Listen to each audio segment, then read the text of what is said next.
Hello guys, welcome back to another brand new video of knowledge universe. This is myself knowledge universe. स्वागत है आप सभी लोगों का वापस एक और एक brand new video of knowledge universe में।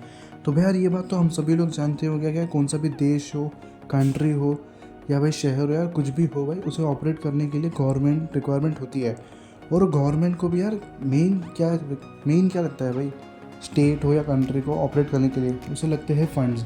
तो यार आज की वीडियो में हम लोग यही देखने वाले कि यार गवर्नमेंट के मेजर सोर्स ऑफ इनकम क्या है, और भाई गवर्नमेंट का अपनी सेंट्रल इंडियन गवर्नमेंट की यार पर एनम या पर मंथ की आमदनी कितनी होगी, और इनका कितना एक्सपेंडिचर है, और क्या क्या मेन सोर्सेस ऑफ इनकम है और क्या क्या मेन एक्सपेंडिचर है।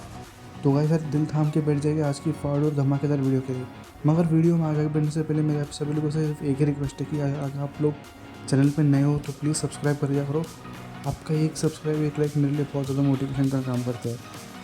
वैसे तो गवर्नमेंट के कई सारे इम्पॉर्टेंट सोर्स ऑफ रेवेन्यू है, मगर इनमें से सबसे पॉपुलर है ये चार। पहला है सर्विस टैक्स, दूसरा है एक्साइज ड्यूटी, तीसरा है सेल्स टैक्स, चौथा है कस्टम्स ड्यूटी, फिर उसके बाद आता है इनकम टैक्स। ये है कुछ पॉपुलर सोर्स ऑफ टैक्स जो कि यार गवर्नमेंट को इनसे रेवेन्यू होती है। सबसे पहले बात करते हैं इनकम टैक्स। भाई जो पीपल जैसे काम करते हैं, सैलरीज आती है, पीपल वेजेस पे काम करते हैं या जिनको रेंट आता है, जिनको कुछ भी चीज़ से प्रॉफिट होती है, इंटरेस्ट आता है, भाई ऐसे सोर्सेज ऑफ इनकम से इनकम टैक्स लिया जाता है। फिर आता है सेल्स टैक्स। सेल्स टैक्स वो जब चार्ज किया जाता है जब दुकान से हम कुछ भी सामान खरीदते हैं, तो भाई उनमें से जो भी एक परसेंटेज होता है जो कि टैक्स के रूप में चले जाता है गवर्नमेंट को। ऐसे भाई टैक्स को कहता है सेल्स टैक्स। फिर आता है कस्टम टैक्स। जब कोई भी सामान इंपोर्ट या एक्सपोर्ट किया जाता है भाई उसके ऊपर कस्टम ड्यूटी पे करनी पड़ती है। फिर आता है एक्साइज ड्यूटी, और भाई ये ना मैन्युफैक्चरर पे करता है अपने प्रोडक्ट पे। फिर आता है कमर्शियल रेवेन्यू। गवर्नमेंट सिविलियंस को ऐसी सर्विस प्रोवाइड करती है जैसे कि रेलवेज, टोल्स, इलेक्ट्रिसिटी, और इन सब सर्विस से जो पैसा मिलता है गवर्नमेंट को, इसे कहा जाता है कमर्शियल रेवेन्यू।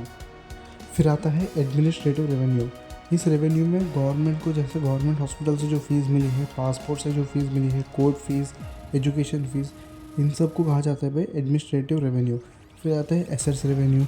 अब जैसे कि भाई गवर्नमेंट बैंक से फिर किसी ने लोन लिया है और भाई लोन उसने पे नहीं कर पाया है, तो उसके हाउस या फिर कुछ भी सीज करा जाता है, तो उस रेवेन्यू को कहते हैं भाई एसेट्स रेवेन्यू। फिर नेक्स्ट आता है फाइन्स। भाई जो भी बंदा लॉ एंड ऑर्डर को डिसऑर्डर करता है उससे भारी पेनल्टी फिर फाइन पे करना पड़ता है, वो भी एडमिनिस्ट्रेटिव रेवेन्यू में भी आती है। और उसके बाद आता है लाइसेंस फीस और परमिट। लाइसेंस फीस के लिए भी आपको फीस पे करनी पड़ती है और परमिट के लिए भी आपको पैसा पे करना पड़ता है। इन सबको कहा जाता है एडमिनिस्ट्रेटिव रेवेन्यू। यहाँ पे हमें पता चल जाता है कि गवर्नमेंट के कितने सारे सोर्स ऑफ रेवेन्यू है, और भी सोर्स ऑफ रेवेन्यू है गवर्नमेंट में, मगर मेजॉरिटी जो सोर्स है गवर्नमेंट का रेवेन्यू मैंने मेंशन किया है यही है। अब बात करते हैं गवर्नमेंट के एक्सपेंडिचर के बारे में। भाई गवर्नमेंट का जो एक्सपेंडिचर है उसमें यार पब्लिक की भलाई, उनका मेडिकल, हेल्थ, एजुकेशन, इन सब में भी गवर्नमेंट का जाता है। और दूसरी बात नेशन के इंफ्रास्ट्रक्चर बिल्ड करने के लिए भी जाता है। 2019 में गवर्नमेंट की यार एक्सपेक्टेड रिजल्ट आई थी कि यार अपनी इंडियन सेंट्रल गवर्नमेंट ने अपने कितने पैसा खर्च करा है, तो टोटल अराउंड आता है $59 ट्रिलियन रुपीज़ का।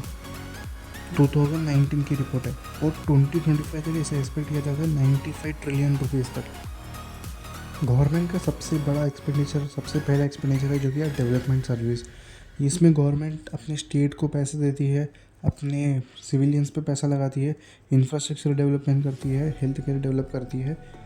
और दूसरा जो एक्सपेंडिचर है गवर्नमेंट का वो है डेब्ट सर्विस।